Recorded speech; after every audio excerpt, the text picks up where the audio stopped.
Šiandien viešime labai gražiame Jūrės miestelyje ir kalbiname Jūrės bendruomenės vadovę Žanetą Štrėmikytę-Mockeliūnę ir norime paliesti kai kurias aktualias temas susijusias su bendruomenių veikla ir su atsparumu bendruomenių tam tikroms grėsmėms.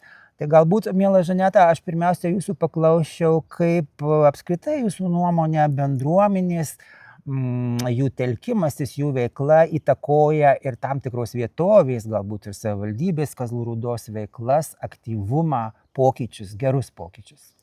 Labadiena visiems. Iš tiesų, Kazlų Rūdos bendruomenės, sakyčiau, tokia išskirtinė grupė žmonių.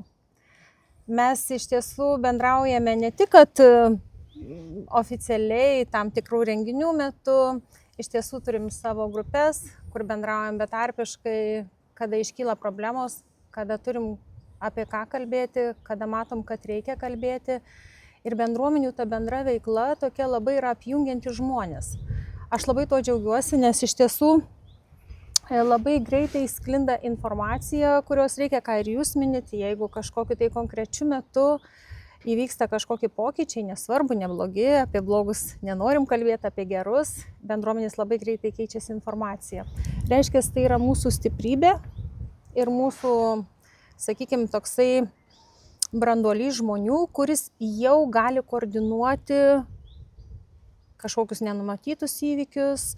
Mes galim sakyti, kad bendruomenės tai jau yra apie tai, ką kalba ir Krašto apsaugos ministerija, ar ne, kad turėtų jungtis kažkokios tai grupės. Tai noriu pasakyti, kad jau visoje Lietuvoje tos grupės senai yra.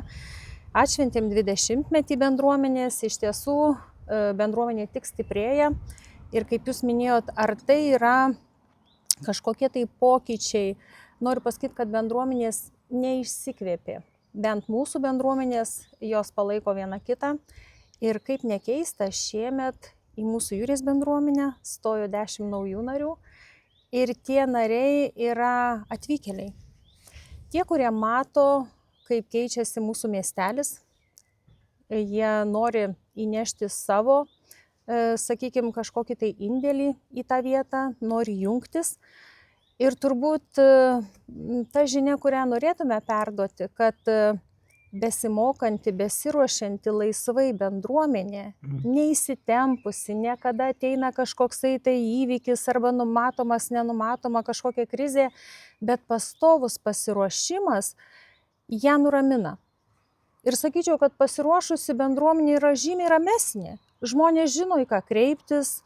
Ir dar vienas pliusas yra bendruomenių, sakykime, jeigu kalbant apie kaimiškąją teritoriją, tai mes pažįstam savo kaimynus, mes pažįstam žmonės ir iš tiesų pati ta bendruomenė jau yra valdyba, ar ne, kur yra žmonės, tokia grupelė, kurie jau galėtų perduoti informaciją savo kaimynams ir labai greitai, sakyčiau, jei nebūtų telefono, aišku, neduok Dieve, kad tai būtų, tai kaimynai žino, kaip užeiti pas kurį yra šuniukas, pas kurį yra, sakykime, vaikų mažų ar žmonių, kurie yra vieniši. Taip, dabar dar noriu grįžti ir prie to konteksto, kurį mes turim, nes tam tikri tyrimai rodo, kad jeigu paprastai, jau taip įprastų metų, neturint kažkokių stresinių, kažkokių tai ypatingų situacijų, į bendruomenės telkėsi, sakykime, apie ketvirtis, 25% žmonių, tai štai, sakykime, kai buvo koronaviruso tas laikotarpis, tai net 39% maždaug žmonių jungėsi, reiškia, tam tikrų grėsmių akivaizdoje žmonės vis dėlto vienėse ieško kažkokių bendrų vardiklių, bendrų veiklų tam atsparumui. Tai vat, turint galvoj tą visą kontekstą, tai kaip jūs įsivaizduojat, kaip tas žmonių susitelkimas padidina tą atsparumą įvairioms galimoms grėsmėms. Ir čia tuo pačiu galbūt ir kitas klausimas būtų, žinau, kad ir jūs turite tam tikrų užsiėmimų susijusių su ta vadinamąja diena X, kad jeigu atsitikus kažkokiem įvykiam, kažkokiem pavojam, turbūt reikia rengtis. Galbūt jų ir nebus, bet jeigu tu būsi kažkiek pasirengęs, gavęs tam tikrus pradmenis, tai tau tikrai bus ir lengviau, ir paprasčiau, jeigu taip atsitiks. Apie telkimąsi, jeigu kalbam, tai manau, kad tokiuose bendruomenėse tai yra labai svarbus dalykas bendri renginiai, kur žmonės gali sueiti, susipažinti, bendrauti, kalbėtis, tai yra ir šventės, tai yra bendruomenių susirinkimai ir ne veltui jie yra. Mes dabar įvertinam, kokia tai yra stiprybė. Kokia stiprybė tarp žmonių, kada tu gali susėsti prie bendro stalo ir tada palengvai įsišnekėti, tada tu negazdindama žmonių gali pakviesti šaulius, ką mes darėm per susirinkimą ar ne, nieko neinformuojant, neįtempiant. Visą laiką mes žinom, kada mažiau streso, tada tą informaciją tu sugeri žymiai lengviau. Aš kaip dėstytoja pati tą galiu pasakyti iš savo patirties tarp studentų. Ir tada žmonės ateina, tada jiem nereikia aiškinti, kad čia dabar susirenkam x dienai, ne x dienai. Mes tiesiog natūraliai įvedam visą tą mokymą, tą pasiruošimą į mūsų natūralų gyvenimą, kasdienį gyvenimą.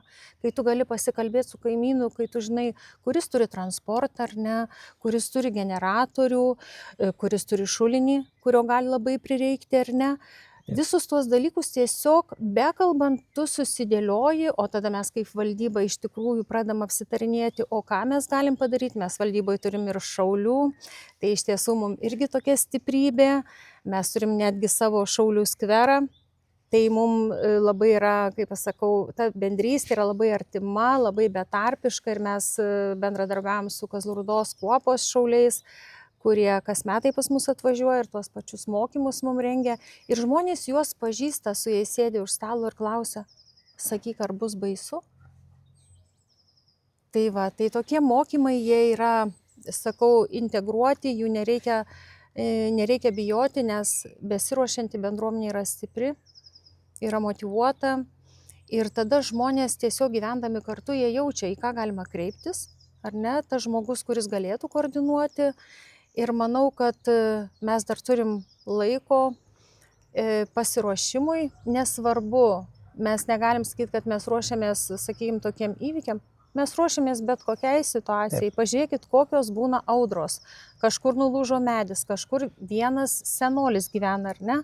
Tai čia tas pasiruošimas, kai tu gali greitai koordinuotis ir žinoti ir įjungti be abejo jaunimą, netgi tos pačios talkos, kurias mes organizuojam, sueina vaikai, šeimos.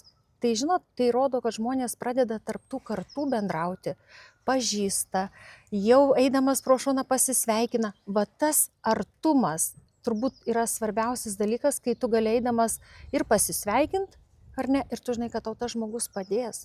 Juk kaiminystė turbūt bene svarbiausias dalykas. Tai man visos Kazlų Rūdos bendruomenės yra tokia kaip artima kaiminystė ir turbūt neduosiu sumeluoti, jūs praeitais metais buvot pas mus bendruomenių sąskrydyje. Jautėsi ta jėga ir tas bendruomeniškumas. Taip, tai va tuo mes ir džiaugiamės ir tai yra ne šiaip savo atsiranda, tai yra nuolatinis, pastovus žmonių darbas.